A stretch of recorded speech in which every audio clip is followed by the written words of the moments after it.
வணக்கம். திருக்குறள் பார்க்கலாம். ஒழுக்கமுடைமை அப்படிங்கிற அதிகாரம் 14வது அதிகாரம். அறத்துப்பாலில் இல்லறவியல் அப்படிங்கிறதுல இருக்குது. ஓகேங்களா? முதல் குறள், ஒழுக்கம் விழுப்பம் தரலான், ஒழுக்கம் உயிரினும் ஓம்பப்படும். ஒழுக்கம்ங்கிறது எல்லாருக்கும் எப்போதும் சிறப்பையும் மேன்மையையும் தர்றதுனால அந்த ஒழுக்கத்தை நம்ம உயிரை விட அதிகமாக பாதுகாக்கணும் அப்படின்னு சொல்கிறாங்க. 2வது குறள், பரிந்தோம்பி காக்க ஒழுக்கம் தெரிந்தோம்பி தேரினும் அக்தே துணை. இந்த உலகத்தில் உள்ள பல விஷயங்களை ஆராய்ந்து, பல அறங்களை ஆராய்ந்து, இந்த உலக வாழ்க்கைக்கும் மேல் உலக வாழ்க்கைக்கும் பயன்படும் அறம் எதை என ஆராய்ந்தாலும் அந்த பயனை தர்றது ஒழுக்கம் ஒன்று தான். அதனால் அந்த ஒழுக்கத்தை எந்த வகையிலும் குறைவு ஏற்படாதபடி போற்றியும் வருந்தியும் காக்க வேண்டும் அப்படின்னு சொல்கிறாங்க. 3வது குறள், ஒழுக்கம் உடைமை குடிமை இழுக்கம் இழிந்த பிறப்பாய் விடும் அப்படிங்கிறது. இது என்னன்னா, ஒழுக்கமுடையவராக இருக்கிறது தான் உயர்ந்த குடிப்பிறப்போட தன்மை. ஒழுக்கம் தவறுதல் இழிந்த குடிப்பிறப்பாக ஆகிடும் அப்படின்னு சொல்கிறாங்க. 4வது குறள், மறத்தலும் ஓத்துக்கொள்ளல் ஆகும் பார்ப்பான் பிறப்பொழுக்கம் குன்ற கெடும்.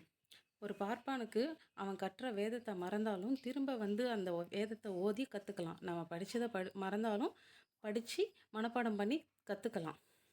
ஆனால் அவன் ஒழுக்கத்துலேருந்து மாறினா அந்த வேதம் ஓதுவானுடைய குடிப்பிறப்பு ஒழுக்கம் அந்தனர் குலத்தில் பிறந்தவன் இல்லைன்னே அப்படின்னு ஆயிடுவாங்களாம். ஓகேங்களா? 5வது குறள், அழுக்காறு உடையார்கண் ஆக்கம் போன்றில்லை ஒழுக்கம் இலான்கண் உயர்வு. அழுக்காறு அப்படின்னா பொறாமை இருக்கிறவன்கிட்ட எப்போவுமே செல்வம் தங்காது. அந்த மாதிரி ஒழுக்கம் இல்லாதவன்கிட்ட ஒழுக்கம் இல்லாதவன் உயரவே முடியாது வாழ்க்கையில் அப்படின்னு சொல்கிறாரு திருவள்ளுவர்.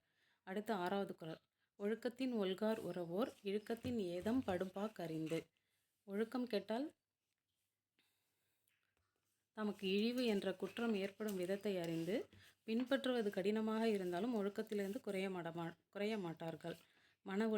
யாருன்னா மன வலிமையுடைய சான்றோர்.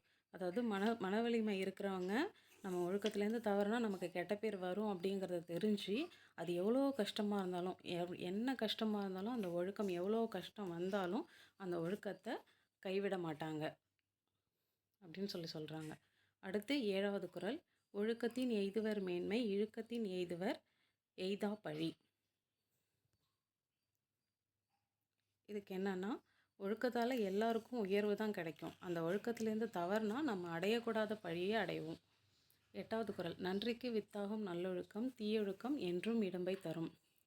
ஒருவனுக்கு நல்ல ஒழுக்கம் என்னன்னா அறத்திற்கு காரணமாக இருக்கும். ஒரு நல்ல ஒழுக்கத்தோடு இருக்கான் அப்படின்னா அவன் நல்லது செய்கிறதுக்கு அவனுக்கு அந்த பழக்கம் காரணமாக இருக்கும்.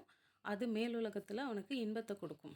சப்போஸ் அவன் ஒழுக்கம் தவறுனவன் இருக்கான் அப்படின்னா அந்த மாதிரி எண்ணங்கள் அவனுக்கு தீய ஒழுக்கம் செய்கிறதுக்கு பாவம் செய்கிறதுக்கு காரணமாக அமைஞ்சு இந்த உலகத்துலேயும் அவன் கஷ்டப்படணும், மேலுலகத்துலேயும் போய் கஷ்டம் தான் படணும்.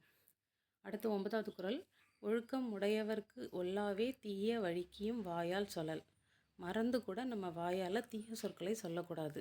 இது ஒழுக்கம் உடையவர்களுக்கு இது சுட்டு போட்டாலும் வராதுன்னு சொல்லுவாங்க இல்லையா? அந்த மாதிரி அவங்க என்ன கஷ்டம் எவ்வளோ ப்ரெஷர் அந்த மாதிரி இருந்தால் கூட கெட்ட வார்த்தைங்க அவங்க வாயில் வரவே வராதுன்னு சொல்கிறாங்க. அடுத்து 10வது குறள், உலகத்தோடு ஒட்ட ஒழுகல் பல கற்றும் கல்லார் அறிவிலார். இப்போ என்னென்னா நிறைய படிச்சிருப்பாங்க, நிறைய நூல்கள் படிச்சிருப்பாங்க, என்ன படிச்சிருந்தாலும் உலகத்தோடு ஒத்து நடக்கலை, உலகத்தோடு ஒத்து வாழ அப்படின்னு சொல்லுவாங்க இல்லையா? அந்த மாதிரி ஒத்து நடக்காதவங்க எவ்வளோ படிச்சிருந்தாலும் அவங்க அறிவில்லாதவர்கள் அப்படின்னு சொல்கிறாங்க. ஓகேங்களா? தேங்க்யூ.